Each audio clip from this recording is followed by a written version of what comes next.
আসসালামু আলাইকুম রহমতুল্লাহি ওবরাকাতু। প্রায় সকাল 11টা বাজে। কাজের জন্য কাজের চাপে, তারপরও সকালে ঘুম থেকে উঠা ব্রেকফাস্ট তো তাড়াতাড়ি করতে পারি না, এই জন্য একটু দেরি হয়ে যায়। দেখেন আজকের খাবার হচ্ছে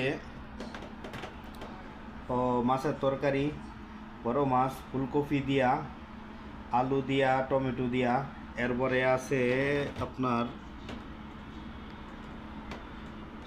আছে শুটকির ভর্তা। তবে আসলে ভালো লাগে, বাড়িতে যখন থাকতাম এক তরকারি দিয়া ভাত খাইতে পারি না, এই জন্য 2-3টা তরকারি লাগে।